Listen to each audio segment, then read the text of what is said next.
Main messages वो कहने लगे अंकल सत्संग करते हुए कहने लगे वो ये है कि सच बोलो, किसी की निंदा ना करो, नो एब्यूजिंग। अगर आपका कोई दुश्मन भी हो तो उसको भी माफ कर दो। तो हमको इस चीज को फॉलो करना चाहिए वगैरह भाई। बड़ा अच्छा सत्संग। मैंने उसके बाद उनके बाद सत्संग किया and it's just a matter of chance. Tomorrow morning I was talking to Vikram and I was telling him कि प्यारे, जिंदगी की जो सिंपल चीजें हैं ना ये बहुत मुश्किल होती है।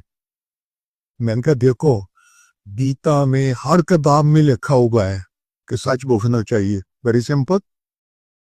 और ये मैंने कल सत्संग में कहा, और मैंने कहा 90% आदमी, भैया मुझे माफ करना अगर मेरी असेसमेंट में गलती हो, 90% आदमी झूठ बोलते, but may be God and made human being like this.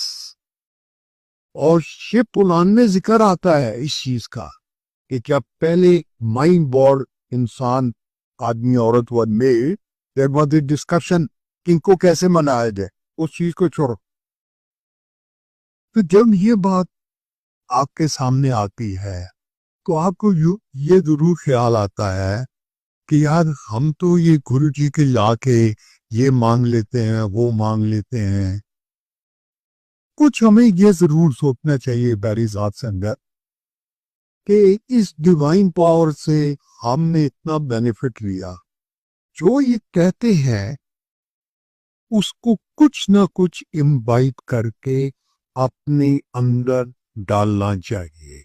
Again very simple, almost impossible to implement, but अगर इम्प्लीमेंट करने की कोशिश करेंगे तो गुरु महाराज की एक बड़ी खूबी है कि आप एक रास्ते पर चल पड़ते होगा तो फिर आप बेशक आंखें बंद कर लो, उस रास्ते पे ट्राई करना गुरु जी का काम है, आपका नहीं। मैंने वो दिन देखा जबकि मैं कृष्णा स्वामी एयर चीज था, 4-5 लोगों ने गुरु जी कहा गुरु जी ये कुर्बानी बड़े कच्चर पंजाबी से गुरु जी ये समझ नहीं आया।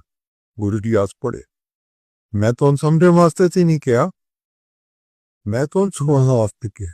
और सुनते सुनते सुनते सुनते वो दिन आ जाता है कि जबकि स्वाय इस कुर्बानी के आपको कुछ चीज अच्छी नहीं लगती। Request you is two things as a समझ। एक तो हमने ये रास्ता गुरु महाराज का किस्मत के जोर पे देखा है, जितने लोगों को ये दिखा सकते तो दिखाइए। और दूसरा, कम से कम ये जरूर सोचिए कि हमने तो गुरु महाराज को जय जय करके इतना फायदा उठा लिया। As a student of this class हमें ये सोचना जरूरी है कि what this almighty wanted us to do, और अगर उसमें से कुछ इनवाइट कर सको तो जरूर करिए। गुरु महाराज का शुक्राना करिए, गुरु महाराज का सिमरन करिए, उनके चरणों से जुड़े रहिए, and he will do it much better for you than what you can ask for or what you can demand.